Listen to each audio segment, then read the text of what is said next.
Hello, beautiful mamas.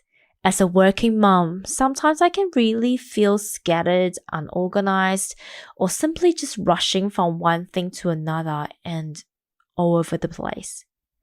Finding time for myself and finding my sanity can almost feel like an impossible dream. Can you relate? Well, this is why I have created my free Mama's Guide to Creating Balance and Harmony as my gift to you.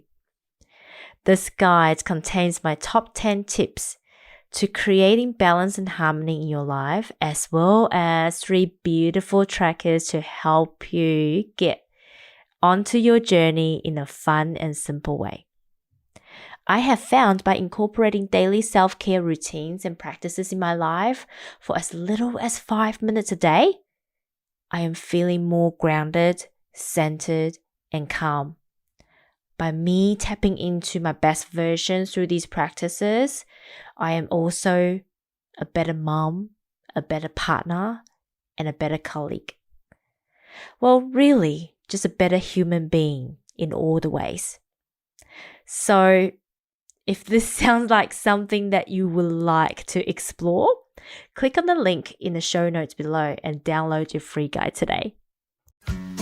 We were all born with the innate power of knowing and wisdom within us. The challenge for many of us is that we were taught to seek answers externally instead of searching from within. And this is the reason why so many of us find ourselves going around in circles, searching for new ways, but could never find the way. The womanly way.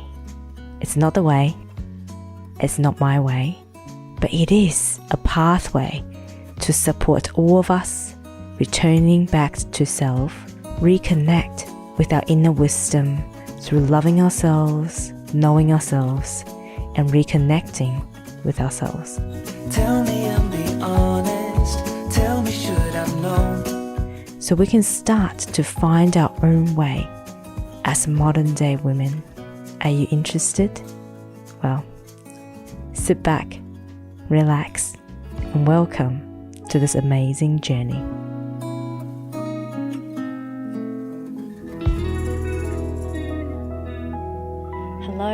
Hello, and welcome to yet another episode of the Womanly Way podcast.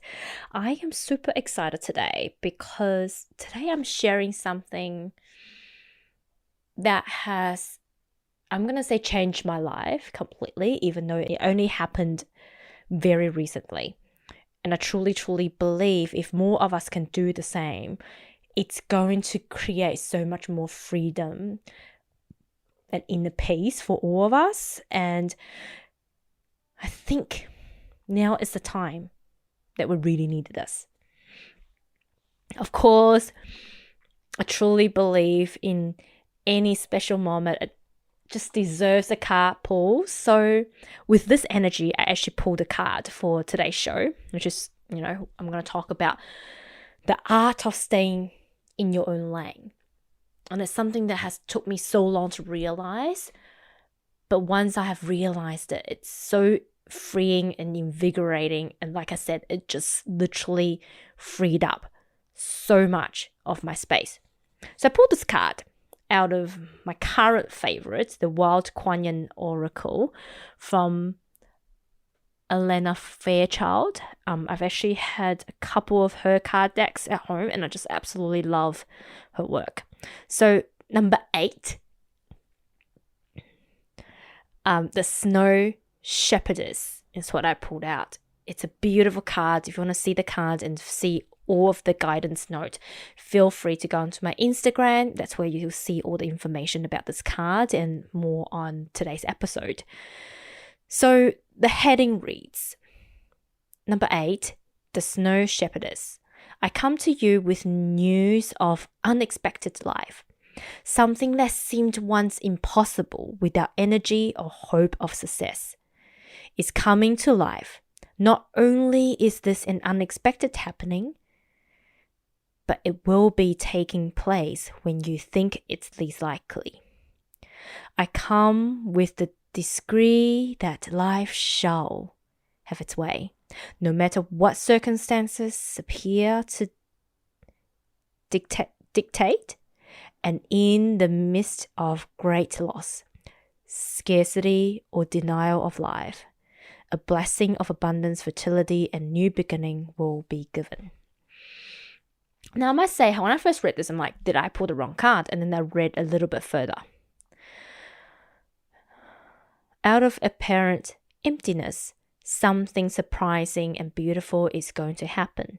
The snow shepherdess is an omen of the most unlikely sort of success. She brings with her a blessing of the energy of life in the midst of what may feel more like an ending. It is the triumph that happens unexpectedly after hope was lost. To me, this last sentence is the key. So often we say, I just don't care anymore. I'm going to stay in my own lane. I'm not going to care about you anymore. How often do we say this to somebody we're pissed off? Maybe our husband, maybe our kids. I'm just going to leave you alone now. If you don't like me looking after you, if you don't like me whinging about it, I'm just going to leave you alone. It comes from a moment of despair, right? But this time for me, it wasn't a moment of despair. It was a moment more realizing that by me not staying in my own lane, I'm being distracted. I'm being distracted to stay on the course of my life's purpose. I'm trying to fix other people, which may not even, I may not even benefit from, which is very, I guess, big of us. It's very noble of us, but doesn't mean it's just another distraction to keep us away from our path. So this is the discovery that I have made during the month of August. There's a lot of things happened in our life. We welcomed my new niece, and the biggest gift that my niece has given me is realizing, number one, oh my goodness, I used to whinge about how all the other mums were telling me what I should do with my child. And I realized that it's like a mum's instinct, right? We all want to look after kids and make sure they have the best in life. And we all think that our version of childcare, our version of what we gave to our child, what we have learned is the best for any other child. And I was very close to correcting my sister-in-law in many ways. And then there's like my conscious self is kind of going, remember what other people were trying to do to you and how you felt? Remember how, you were annoyed with all the other moms trying to give you advice when you didn't ask for? Of course, I'm not making myself better in this case. But it's just having that self-awareness and noticing how I was becoming, or almost became one of those mums. And then I kind of applied the same thing to other aspects of my life. When am I giving unsolicited advice? When am I being too bossy and telling other people how to run their life? The truth is, all the goddamn time. Why? Because I want to be able to help people. And I think part of the gift, or you might see it as a curse, of a healer or a light worker is that we see what needs to be worked on. And especially if you're one that always strive to look for the next thing that you can improve on. And by the way, this is a habit of people with success addiction as well. And I used to have success addiction, so I can see this pattern very clearly, is that the constant desire, and almost sometimes if you're not managed correctly, can turn into an addiction to be better all the time. Now, by me saying that, I'm not saying wanting to be better is a bad thing. What I'm saying is obsess with wanting to be better, not in your own lane, but wanting other people to be better as well is actually not a good thing, right? Because what you're doing is you're not minding your own business. And quite often, if people are not all open to the kind of loving messages or your kind of way of showing your love, they can get the wrong idea. People could get hurt, egos can get bruised, and relationship can get ruined. I remember when I first started my own personal development journey, all I wanted to do is change people. I was lecturing, I was giving free lectures anywhere and everywhere to anyone who would listen. And let's be honest, I have lost a few friends that way because I was being too harsh, right? When we're learning things and wanting to help, sometimes we haven't quite fine-tuned our message. And so what we thought was being kind and supporting and being a good friend, when we're lecturing people who are not ready for it, like I said, ego can get wounded, people can get hurt.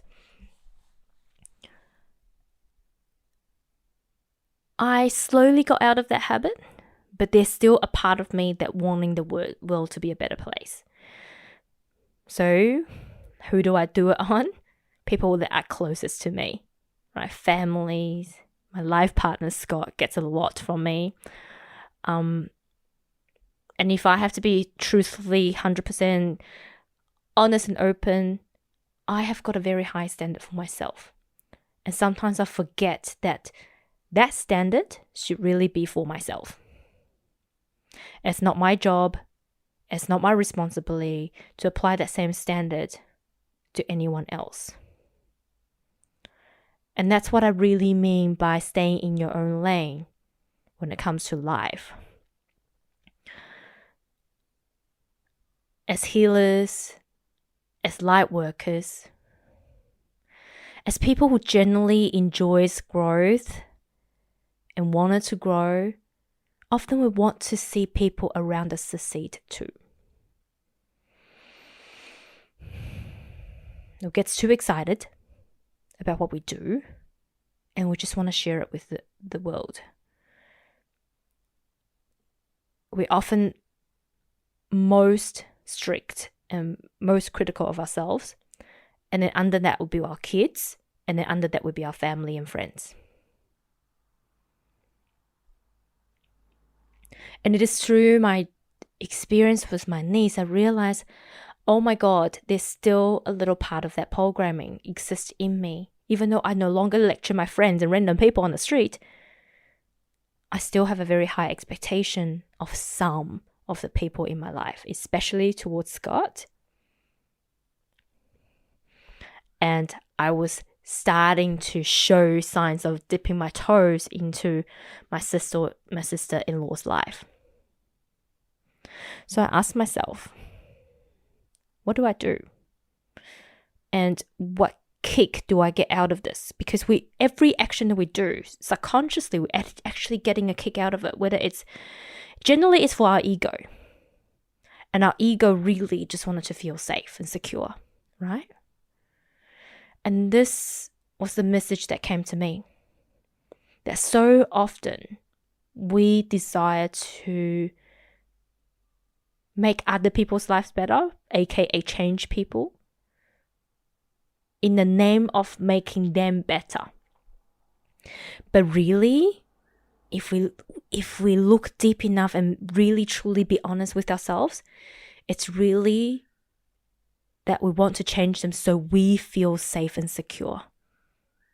So we can feel that everything is under control. Because now this person behaves just like me, so it's all predictable. Everything is exactly how I want it. That's the ultimate control. Because if we let go of control, we'll let everyone be themselves. We'll just let them be. Oh, but you say, what what if they actually need to learn this lesson in life? Well, if they actually need to learn that lesson in life, then they will learn that lesson in life. But you are not their God. You know, I believe that we are all God in all of us. We're all a part of God, source, universe, whatever you want to say. But we're all one energy. We're all a part. We all have something in us that is God-like. But we are only our own God, right? We're not other people's God. So do not play God in other people's life, because it's not your life. It's not your path. It's not your journey. And by us trying to change other people, we are trying to play God in other people's life. So I then ask myself, if I'm not playing God in other people's life, what should I do? Oh my God, of course. I then work on myself. I play God in my own life by taking control of my own life and focus on making my life better. You may then ask, well, that's a bit selfish, isn't it? What about your child? What about George? With George, it's a bit different. I'm not playing God, but what I'm doing is a teacher. I'm teaching him boundaries. I'm teaching him creating harmony and balance in life. But I am teaching him through leading by example. I was telling somebody about, actually I think it was on one of my stories. I often think about how I want George to turn out. And quite often it's like, if I want George to turn out this way, then I've got to be this way. And that's why this year I focused so much on my health. You know, and whenever I want to take a cheat, especially now this month I'm returning back to full carnivore. Whenever I want to take a cheat, I'm like, would I want George to take this cheat meal with me? No. So if I'm not going to feed George this, why am I feeding myself this? Am I being the best example that I can be to George when he grows up? Do I want George to say, well, I can have this because mom used to have it? Or do I want him to say, I choose to honor my body and look after my body because that's how my mom used to do it, and look at how healthy she is? So it's different. I'm still staying on my own path, but I'm taking George on the path with me.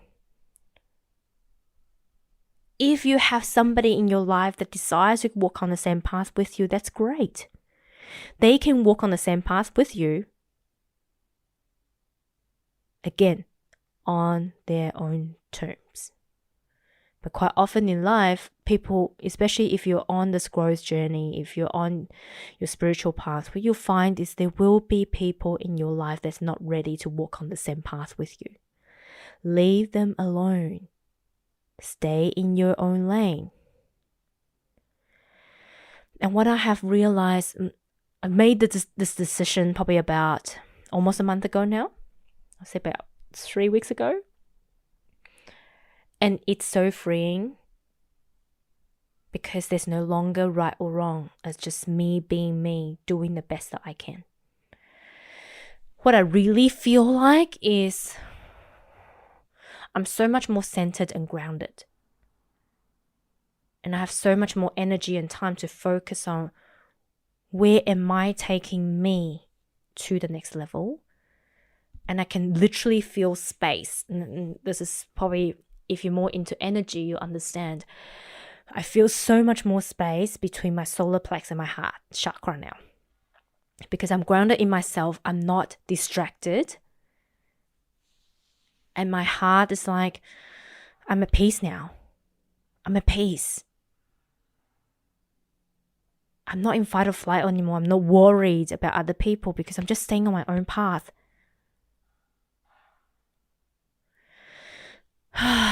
It's almost like that. It's like I can breathe again. I can breathe now because when we are worrying about other people, what happens is our soul fragment.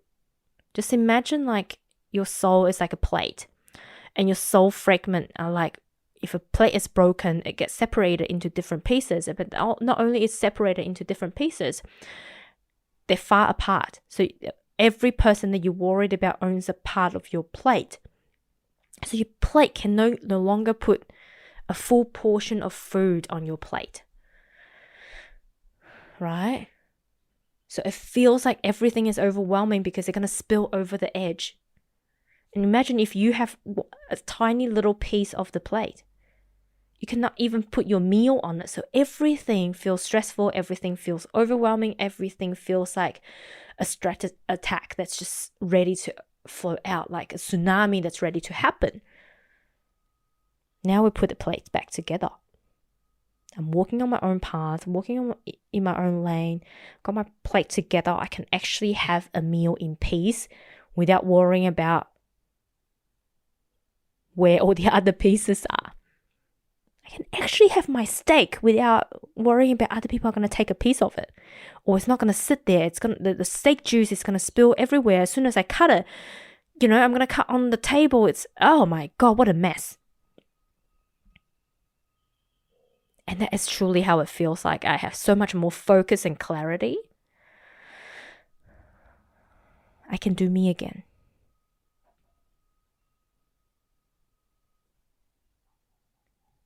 And I truly believe this is when we really reach a state of feeling at peace, feeling centered, feeling grounded,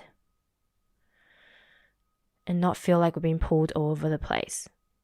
Right? The reason that we're feeling pulled all over the place isn't because other people are pulling us all over the place. We actually volunteered. If you set your boundaries correctly, if you know what gives you balance, no one can pull you away from where you are. No one can pull you away from your center. But it's when we volunteered, consciously or unconsciously, to contribute to the success or demise of someone else's life, to actually dipped into someone else's life and trying to interfere with their life, that's when we feel scattered. That's when we feel being pulled all over the place. Like I said, with George, at the moment with his age, it's a different scenario. But even now, if he chooses to do things a certain way and acting stupid, I will let him act stupid and suffer the consequences. Because without it, he's not going to learn. It was actually really funny. So last time he had a tantrum at the shopping center, I actually filmed it. And George loved watching his own films. So he actually loved watching the episode. And we talk about the situation. We talk about why he was having a tantrum. And we talked about the consequences. And we talked about the result. It was simply about me not being able to open a packaging on a toy. So I had to come home and cut it open for him. And he wasn't having it. He wanted to have it at the spot. So biggest tantrum. So yesterday we were at the shopping center again, same spot, same area, because that's where all the kids' play equipments are. He was in this bus, those ones that you put money in, except George doesn't mind if there's no money in there. He doesn't actually like it moving around. He was playing. There's another kid came along, and he's been there for probably about a good 3 to 4 minutes. And I said, George, we're going to play for another 2 minutes. And then we're going to let this other kid have a turn. George is like, okay. And so I count down from 2 minutes to 1 minute and then to 30 seconds, 20 seconds, 10 seconds. And then I said, okay, it's time to get out of the bus. Didn't want to have a bar of it, had a massive meltdown. So I had to drag him out of the bus, put him on the floor.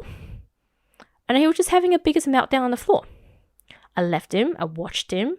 I did not approach him. Allowing other people to look at me with sympathy. And in the end, it didn't take long. He got up and said, Mummy, cuddles. He said bao bao, actually. That's cuddles in Mandarin. And I picked him up. We had a discussion about it. And then he was fine again. And so I think sometimes we as adults, we so desperately want to make sure everything is okay. We are taking away the opportunities for our kids to learn through their own experiences. So even though George is 2.5, I want him to experience all these things. I want him to experience the consequences, and then we can talk about it, right? So I think even from that perspective, it's about me setting my boundary, understanding where the balance is. Obviously, we don't always get it right, but I'm doing my best. And then I'm staying in my own lane. George needs to learn whatever lessons that he needs to learn. I'm not there to helicopter parent him. I'm not there to protect him all the time. And he needs to learn cause and effect. Is it too cruel? Maybe. I don't know. But that's how I feel intuitively that I needed to do with my kid. Are people going to judge me? Sure. Am I going to care? Probably. But really, all I'm going to remind myself is I'm going to walk my own lane. I'm going to do what I feel is right. I'm going to do my goddamn best all the time. I'm going to make mistakes, but I'm going to correct them. I'm going to stand up, dust myself off, and start again. Because that's what feels good and feels right to me. It might change. It may not. But that's all part of life. And I truly believe as long as I continue to stay in my own lane, do my own stuff,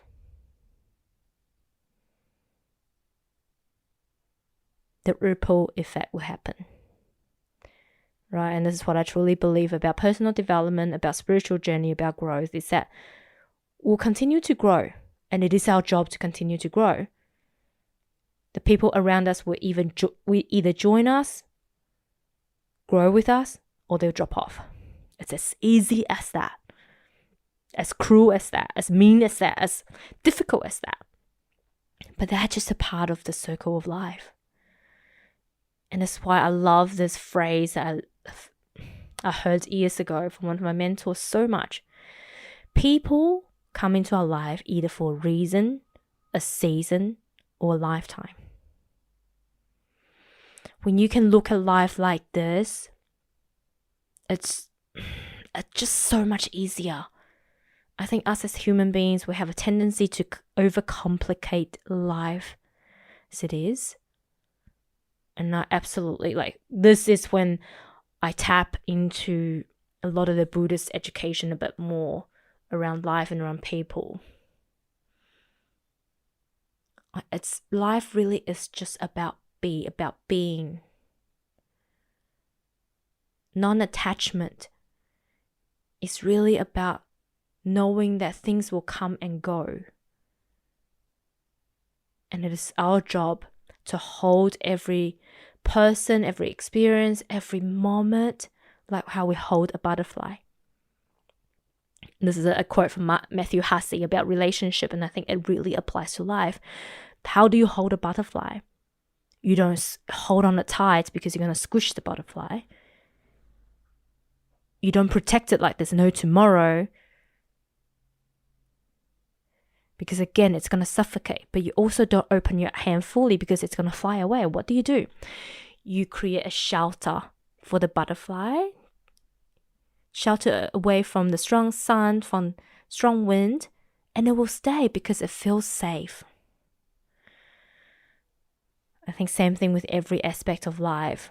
We look at life with respect, with compassion, with love, and we hold every person, every experience, every moment in life like that.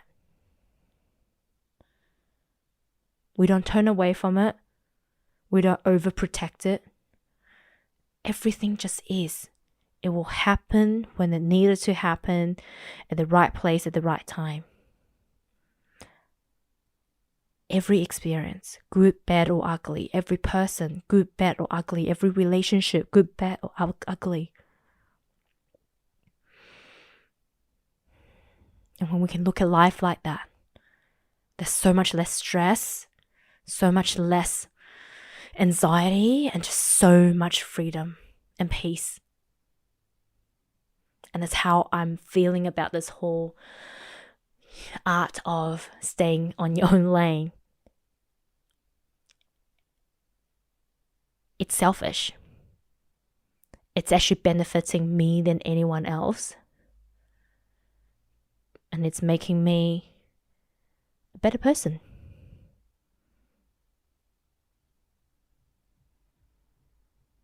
And it's all about you first, you first, you first.